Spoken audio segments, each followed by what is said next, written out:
बातमी नाशिकमधून. नाशिकमध्ये परदेशी टोळीनं उच्छाद मांडलाय. पिकअप लुटून जीवघेणे हल्ले करत या टोळक्यानं धुडगूस घातलाय. कुऱ्हाड कोयते घेऊन 3 ठिकाणी सशस्त्र हल्ले करण्यात आलेत. अंबडमध्ये वाहनांवरती दगडफेक करत दहशत माजवण्याचाही प्रयत्न करण्यात आलाय. गंगापूर रोडवरती चहा विक्रेत्यावरती हल्ला करत त्याच्या दुकानाची तोडफोडही झाली आहे. पोलिसांकडून एका युवतीसह 10 गुंडांना अटक करण्यात आली आहे. या टोळीविरोधात हत्या, दरोडा, खंडणी, प्राणघातक हल्ला, शस्त्र बाळगणं, संघटित गुन्हेगारी असे 12 पेक्षा जास्त गुन्हे दाखल आहेत. पोलिसांनी टोळीच्या मुसक्या आवळल्यानंतर नाशिक जिल्हा कायद्याचा बालेकिल्ला म्हणत टोळीचा माफीनामा देखील समोर आलाय.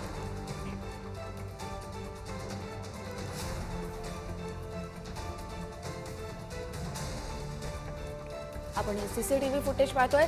कशा पद्धतीनं या परदेशी टोळीनं नाशिकमध्ये सध्या उच्छाद मांडलेला आहे. पिकअप लुटून जीवघेणे हल्ले करत या टोळक्यानं धुडगूस घातला. त्याचबरोबर एका चहा विक्रेत्याच्या दुकानावर हल्ला केला. त्याच्या दुकानाची तोडफोडही केली आहे. आपले प्रतिनिधी किरण ताजणे आपल्याला या संदर्भातील अधिकचे अपडेट देतील. किरण.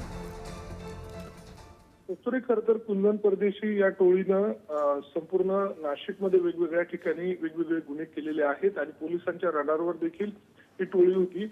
मात्र गेल्या काही दिवसांपासून वेगवेगळ्या भागांमध्ये त्यांनी हैदोस माजवण्याचा प्रयत्न केलेला होता. त्याचं सीसीटीव्ही मध्ये देखील जे चित्रीकरण आहे ते झालेलं होतं आणि त्यामुळे संपूर्ण शहरामध्ये एक भीतीचं वातावरण निर्माण झालेलं होतं. मात्र नाशिक पोलिसांनी गेल्या काही दिवसांपूर्वी सुरू केलेली नाशिक जिल्हा कायद्याचा बालेकिल्ला ही जी मोहीम आहे त्या मोहिमेच्या अंतर्गत या संपूर्ण टवाळखोरांना धडा शिकवलेला आहे.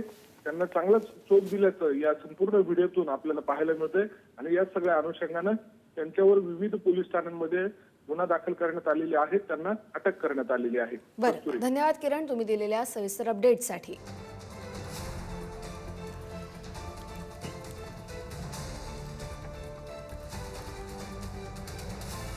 Thank you.